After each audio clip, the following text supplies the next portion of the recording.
Hello बच्चों, कैसे हो आप लोग। मैं विनीत भारद्वाज अपने YouTube channel Vineet Bhardwaj maths में आप लोगों का फिर से एक बार वेलकम करता हूं। तो अब तक हम लोगों ने देखा है कि किस तरीके से हम लोग क्लास 11th में ट्रिग्नोमेट्री पढ़ सकते हैं। सबसे पहले हमने देखा था कि मेजरमेंट ऑफ एंगल्स। जैसे कि अगर आप अपनी स्क्रीन पर ध्यान से देखोगे, आपके सामने मेरी प्लेलिस्ट ओपन हो रखी है, जिसमें सबसे पहले पार्ट 1 में मैं आपको कर्सर को स्क्रॉल करके दिखाता हूँ। यहाँ पर ये जो क्लास 11th ट्रिग्नोमेट्री पार्ट 1 लिखा हुआ है, इसमें मेजरमेंट ऑफ एंगल्स क्या होता है ये बताया था।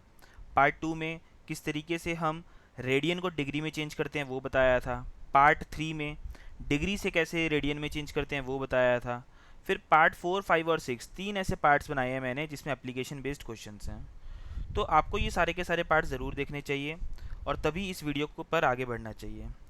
अब आज की ये जो वीडियो मैं बना रहा हूँ, इस वीडियो में हम लोग ये जानेंगे कि ट्रिग्नोमेट्रिक फंक्शंस क्या होते हैं और कौन से टाइप के ट्रिग्नोमेट्रिक फंक्शंस हमारे पास अवेलेबल होते हैं।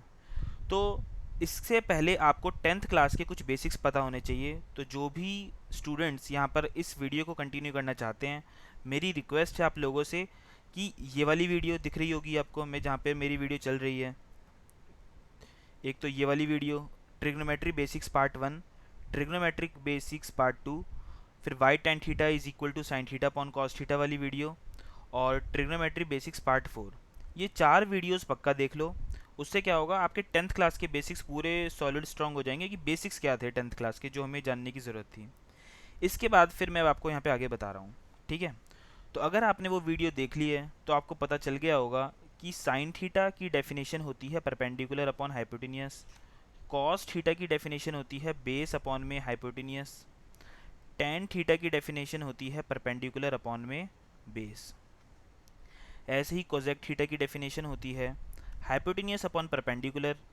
सेक थीटा की जो डेफिनेशन होती है वो होती है हाइपोटेनियस अपॉन में बेस। और कॉट थीटा होता है हमारे पास बेस अपॉन में परपेंडिकुलर। अगर आप ध्यान से देखो, ये पी अपॉन एच और एच अपॉन पी एक दूसरे के उल्टे हैं, और यही रीज़न है कि कोजेक थीटा जो होता है वो इक्वल होता है 1 अपॉन साइन थीटा के। ऐसे ही सेक थीटा और कॉस थीटा दोनों ही एक दूसरे के रेसिप्रोकल हैं, ध्यान से देखिए। इसीलिए हम सेक थीटा को लिख सकते हैं 1 अपॉन में cos theta. And tan theta और कॉट थीटा एक दूसरे के रेसिप्रोकल हैं, इसीलिए हम लिख सकते हैं cot theta is equal to cos theta upon में साइन थीटा। ओके, इतना समझ में आ गया होगा आप लोगों को। और हमारे पास टेन थीटा भी अवेलेबल होता है, वो होता है sign theta upon cos theta. ये सारे वो बेसिक्स हैं जो मैंने उस वीडियो में कवर कर रखे हैं, जो मैंने अभी आपको बताए थे 10th क्लास के बेसिक्स पार्ट 1, पार्ट 2, पार्ट 3 और पार्ट 4। आप लोगों को लगेगा कि आपको ये सारा आता है ऑलरेडी, तो वीडियो देखने की कोई ज़रूरत नहीं है, लेकिन मैं आपको बता रहा हूँ उस वीडियो से आपकी कंसेप्चुअल क्लैरिटी बहुत ज़्यादा बढ़ जाएगी, ठीक है। इतना बेसिक्स था। अब इसके बाद आपको ये पता होना चाहिए कि तीन ट्रिग्नोमेट्रिक आइडेंटिटीज़ हमने 10th क्लास में सीखी थी। जो फर्स्ट आइडेंटिटी थी वो ये थी कि sine square theta plus cos square theta is equal to 1। यहाँ से अगर मैं साइन स्क्वायर थीटा निकालना चाहूँ तो ये जो प्लस का कॉस स्क्वायर थीटा है राइट में जाके माइनस हो जाएगा, इसीलिए इसको बोला जा सकता है 1 माइनस कॉस स्क्वायर थीटा। तो अगर मैं यहाँ से साइन थीटा निकालूँ तो ये हो जाएगा रूट के अंदर 1 माइनस कॉस स्क्वायर थीटा। अभी आपको लगेगा कि ये फाइनल आंसर है, लेकिन ये फाइनल आंसर नहीं है, बिकॉज यहाँ पे साइन थीटा की पावर 2 है, इसलिए साइन थीटा की दो वैल्यूज़ आनी चाहिए, एक प्लस की और एक माइनस की। 10th क्लास में सिर्फ प्लस की वैल्यू हम इंक्लूड करते थे, लेकिन 11th क्लास में जो एंगल्स हैं वो ज़रूरी नहीं है कि एक्यूट एंगल ही हो, 90 डिग्री से बड़ा जो एंगल है वो भी पॉसिबल है। इसलिए साइन थीटा की वैल्यू प्लस माइनस कुछ भी हो सकती है। सिमिलरली कॉस थीटा की वैल्यू भी प्लस माइनस कुछ भी हो सकती है, बिकॉज 10th क्लास में हम एक्यूट एंगल पढ़ते थे सिर्फ। अब हम कोई भी एंगल पढ़ सकते हैं, ज़ीरो से लेके कितना भी एंगल बोल दो, कोई फ़र्क नहीं पड़ता। साइन थीटा की वैल्यू समझ में आ गई होगी। इसी तरीके से अगर मैं यहाँ से कॉस स्क्वायर थीटा निकालता तो बताइए कॉस स्क्वायर थीटा क्या आता। कॉस स्क्वायर थीटा आता, इस प्लस के साइन स्क्वायर थीटा को हम राइट में भेज देते, तो इसकी वैल्यू आती 1 माइनस साइन स्क्वायर थीटा। तो यहाँ से कॉस थीटा कितना आ जाता, रूट ले लेता अगर मैं, तो 1 माइनस साइन स्क्वायर थीटा। लेकिन फिर से ध्यान से देखिए, कॉस थीटा की पावर यहाँ पे 2 है, और यही रीज़न है कॉस थीटा की वैल्यू प्लस और माइनस दोनों में आएगी। तो साइन थीटा भी प्लस माइनस में आ रहा है, कॉस थीटा भी प्लस माइनस में आ रहा है। इसको आप स्टार मार्क करके रख लीजिए, इसकी बार बार ज़रूरत पड़ सकती है। इतना समझ आ गया, ठीक है। अब चलते हैं हमारी नेक्स्ट आइडेंटिटी की तरफ, जो होती है sec square theta minus tan square theta is equal to 1। ये आइडेंटिटी होती है। और कई बार इसको इस तरीके से भी लिखा जा सकता है कि 1 plus tan square theta equal होता है सेक स्क्वायर थीटा के, क्योंकि अगर मैंने इसको राइट में भेज दिया तो ये प्लस का हो जाएगा, तो 1 plus tan square theta equal हो जाएगा सेक स्क्वायर थीटा के। थर्ड आइडेंटिटी और होती है, वो होती है cosec square theta minus cot square theta is equal to 1। और इससे हम बोल सकते हैं कि 1 plus cot square theta equal होता है कोसेक स्क्वायर थीटा के। तो ये कुछ बेसिक्स थे जिनको आपको जानने की ज़रूरत थी। अगर आपने वो वीडियो देख ली थी तो आपको थोड़ा सा आइडिया लग गया होगा। लेकिन आप लोग तो मेरे प्रिय स्टूडेंट्स हो, मेरे को आप पे पूरा भरोसा है। कितने सारे बच्चे होंगे, ऑलमोस्ट 90% बच्चों ने वीडियो देखी भी नहीं होगी आलस के मारे। इसलिए मैंने थोड़ा सा बेसिक्स फिर भी बता दिया, जो उस वीडियो में जो क्रक्स था, निचोड़ था जो उन वीडियोज़ का। फिर भी रिकमेंडेड है उन वीडियोज़ को पक्का देखना, पार्ट 1, पार्ट 2, पार्ट 3, पार्ट 4। ठीक है, मैं आपको दिखा रहा हूँ फिर से। ये रहा पार्ट 1, पार्ट 2, पार्ट 3, पार्ट 4। मेरे चैनल पे अवेलेबल है। चैनल का नाम है विनीत भारद्वाज मैथ्स। ठीक है, और इस पे जाकर आप लोग सर्च कर सकते हो। अब मैं इसको हटा देता हूँ। ओके, अब आपको इसके बाद ये पता होना चाहिए कि हमारे पास 4 तरीके के क्वाड्रेंट्स होते हैं। इसको बोला जाता है फर्स्ट क्वाड्रेंट, इसको बोला जाता है सेकंड क्वाड्रेंट, इसको बोला जाता है थर्ड क्वाड्रेंट, इसको बोला जाता है fourth quadrant. X axis, Y axis, X dash axis और वाई डैश एक्सिस, इसको बोला जाता है फर्स्ट क्वाड्रेंट। फर्स्ट क्वाड्रेंट का मतलब होता है कि 0 डिग्री से स्टार्ट हो रहे हैं और ये कितना बना देगा बताओ, 90 डिग्री। तो ये पूरा का पूरा यहाँ तक 90 डिग्री हो गया। अगर ये 90 है यहाँ से लेके यहाँ तक, तो ये भी 90 होना चाहिए। लेकिन यहाँ पर स्टार्टिंग 90 से हो रही है, तो अगर मैं 90 में 90 प्लस कर दूँ तो ये कितना हो जाएगा, ये हो जाएगा 180 डिग्री। ऐसे ही ये कितना हो जाएगा, 270 डिग्री। और वापस अगर मैं इसमें 90 प्लस कर दूँ तो ये हो जाएगा 360 डिग्री। इतना क्लियर हो गया। ऐसे ही मैं 90 कितनी बार भी प्लस कर सकता हूँ उसमें। फ़िलहाल अभी हम अपने आप को यहीं तक रिस्ट्रिक्ट करेंगे। समझ में आ गया? अब ध्यान से देखिए, अगर कोई भी ट्रिग्नोमेट्रिक रेशियो है आपके पास और वो 0 डिग्री से 90 डिग्री के बीच में है, बीच में बोला है मैंने, ध्यान रखना, ना मैंने 0 बोला है ना मैंने 90 बोला है, 0 से 90 के बीच में है, उस केस में सारे के सारे ट्रिग्नोमेट्रिक रेशियोज पॉजिटिव हो जाते हैं। मतलब ऑल पॉजिटिव होते हैं इधर, ऑल पॉजिटिव। जिसका मतलब ये है कि sine theta, cos theta, tan theta, cosec theta, sec theta, cot theta, ये 6 के 6 ट्रिग्नोमेट्रिक रेशियोज यहाँ पे पॉजिटिव होते हैं। यहाँ पर सिर्फ पॉजिटिव होते हैं साइन थीटा और कोजेक थीटा, ये दोनों होते हैं पॉजिटिव। लिख देता हूँ मैं, ये पॉजिटिव लिखा है मैंने। और बाकी के सारे नेगेटिव होते हैं, ऑल अदर आर नेगेटिव। ठीक है, नेक्स्ट पे आ जाते हैं। नेक्स्ट है हमारा थर्ड क्वाड्रेंट। जो थर्ड क्वाड्रेंट है उसमें सिर्फ टेन थीटा और कॉट थीटा पॉजिटिव होते हैं, ऑल अदर आर नेगेटिव। बाकी की जो 4 ट्रिग्नोमेट्रिक रेशियो बच गए वो क्या होते हैं, नेगेटिव होते हैं। फोर्थ क्वाड्रेंट देखिए, फोर्थ में सिर्फ कॉस थीटा और सेक थीटा पॉजिटिव होते हैं, बाकी सारे के सारे नेगेटिव होते हैं, ऑल अदर्स आर नेगेटिव। ठीक है, इसका मतलब क्या होता है वो समझाता हूँ। जैसे अगर बोला जाए 0 से 90 डिग्री तक कोई भी एंगल है वो फर्स्ट क्वाड्रेंट में है, तो सपोज़ कोई भी एंगल बोल दो, जैसे मैंने 30 बोल दिया, तो साइन 30, कॉस 30, टेन 30, कोजेक 30, सेक 30, कॉट 30, ये सारे के सारे क्या हो जाएंगे, ये सारे के सारे जो ट्रिग्नोमेट्रिक रेशियोज है पॉजिटिव है, बिकॉज ये जो एंगल तुम्हें दिख रहा है 30 डिग्री, ये 0 से 90 के बीच में है।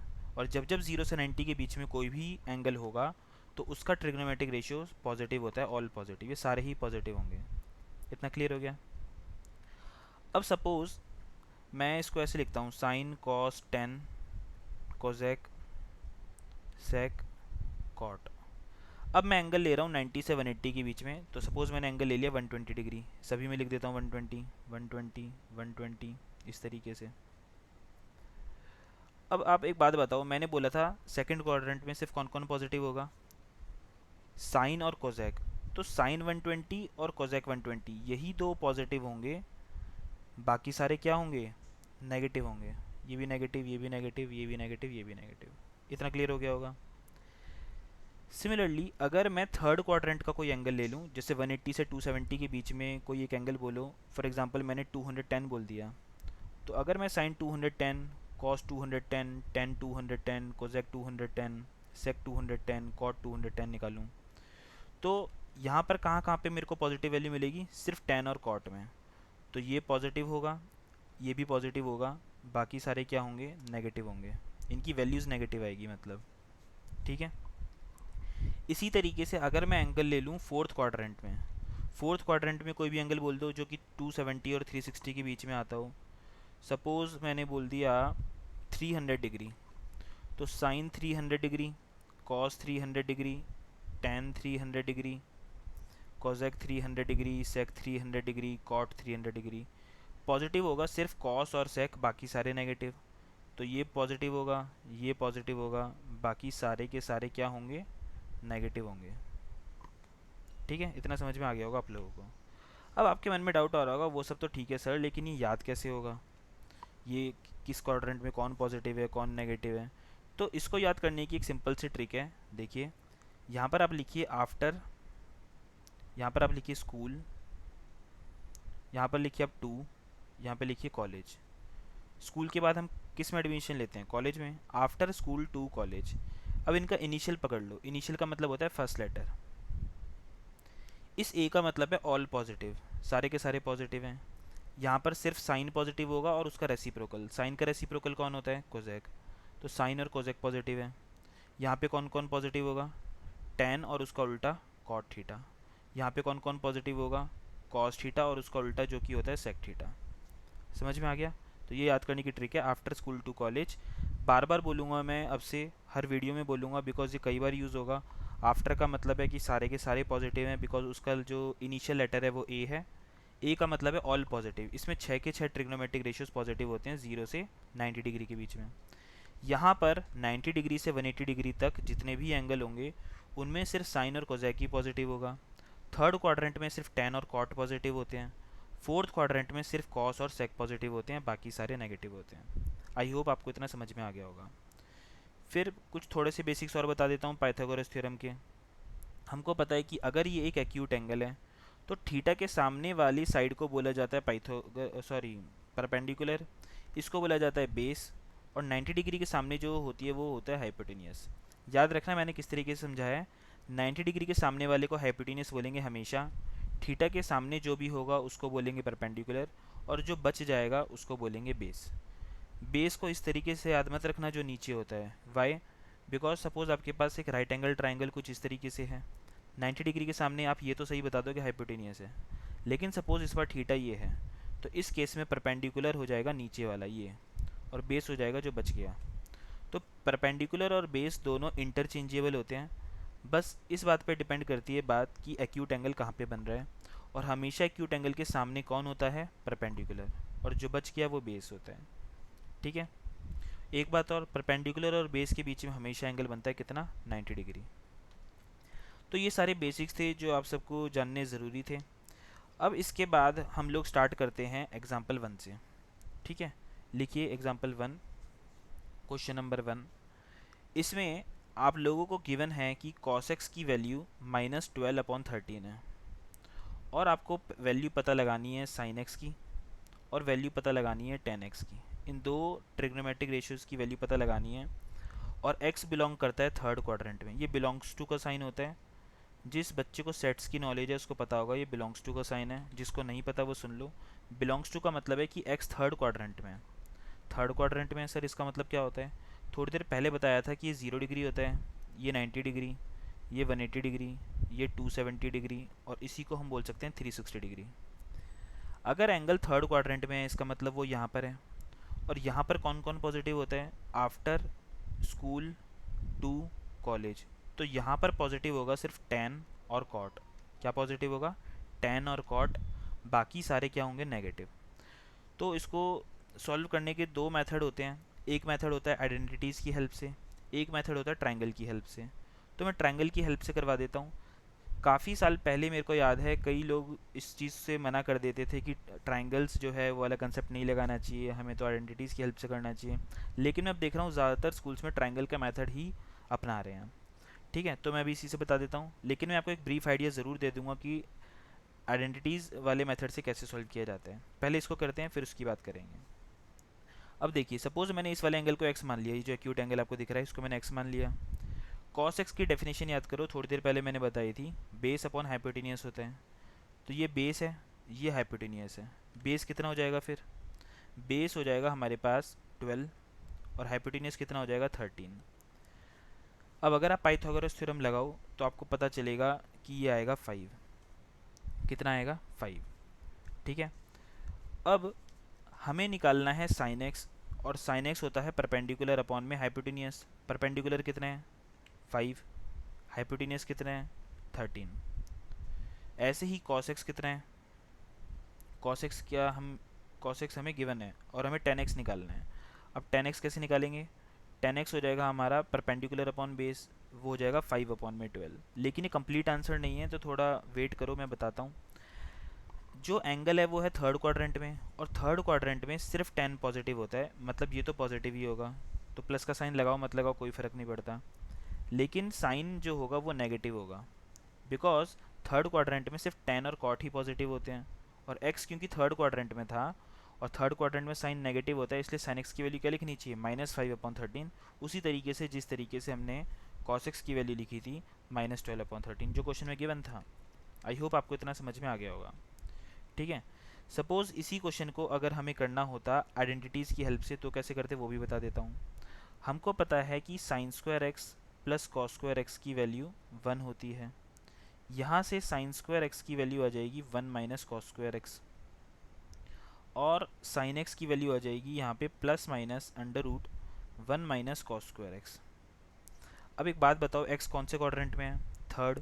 और थर्ड क्वाड्रेंट में साइन जो होता है वो नेगेटिव होता है, इसीलिए हम साइन एक्स की वैल्यू लिखेंगे minus of under root 1 minus cos square theta. और कॉस एक्स की वैल्यू -12/13 है, तो यहाँ पर हो जाएगा -12/13 का स्क्वायर। यहाँ पे एक्स लिखना चाहिए था। अब ये हो जाएगा रूट के अंदर 1 माइनस 144 अपॉन में 169। इसका एलसीएम लोगे तो ये हो जाएगा 169 माइनस 144 अपॉन में 169।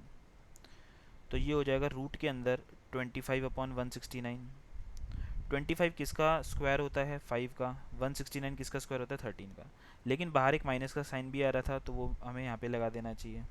तो ये इसका फाइनल आंसर हो गया आइडेंटिटीज़ की हेल्प से। क्लियर हो गया? सपोज़ हमें 10x चाहिए। अब 10x निकालने का सिंपल तरीका ये हो सकता है, भाई जो साइन एक्स और कॉस एक्स है उसको डिवाइड कर दो और हमें क्या मिल जाएगा? 10x।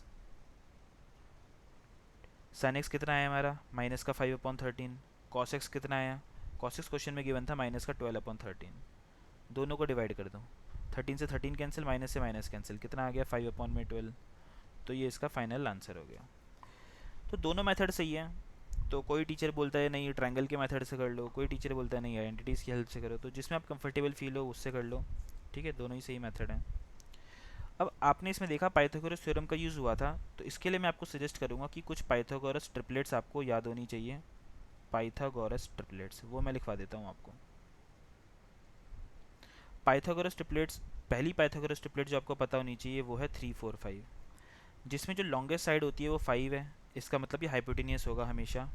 मतलब अगर 90 डिग्री के सामने 5 लिखा हुआ है तो या तो ये 3 होगा तो ये 5 हो जाएगा, या फिर अगर ये 3 है तो ये 4 हो जाएगा। हम ऑटोमेटिकली निकाल सकते हैं। ऐसे ही 5 12 और 13 पाइथागोरस ट्रिपलेट होती है। मतलब कि 90 डिग्री के सामने अगर 13 लिखा हुआ है, ये 12 है, तो ये ऑटोमेटिकली हम निकाल लेंगे कितना? 5। या फिर अगर यहाँ पर 5 लिखा हुआ है तो हम इसको बोल देंगे 12। बस इसमें कंडीशन है 90 डिग्री के सामने हाइपोटेनियस होता है जो कि लॉन्गेस्ट साइड। ये सारे हाइपोटेनियस होंगे जो थर्ड नंबर पे लिख रहा हूँ मैं। इसके बाद और होता है 7 24 25। ऐसे ही होता है 8 15 और 17। ऐसे ही होता है 9 40 और 41। ठीक है, ये 5 तो आपको बिल्कुल रटे हुए होने चाहिए। और भी होते हैं लेकिन फ़िलहाल ये 5 आप रट के रखो, बिल्कुल बाय हार्ट रखो, इसको आपको याद होने चाहिए। क्लियर हो गया इतना? तो इस वीडियो को यहीं पर हम एंड करते हैं। और भी बहुत सारे एग्जांपल्स हैं, लेकिन पहले आप इसको गो थ्रू करो ताकि मैं उनको और अच्छे से समझा सकूं। इस वीडियो को बार बार देखो ताकि दिमाग में कंसेप्ट बैठ जाए। तब तक आप लोगों से रिक्वेस्ट है कि प्लीज़ लाइक करिए, कमेंट करिए, शेयर करिए अपने व्हाट्सएप पर, फेसबुक पर, इंस्टाग्राम पर, एंड सब्सक्राइब करिए इस चैनल को अगर आप इस चैनल पे न्यू हो तो। ठीक है, मिलते हैं फिर नेक्स्ट वीडियो में। Thank you so much, please अपना ध्यान रखिए।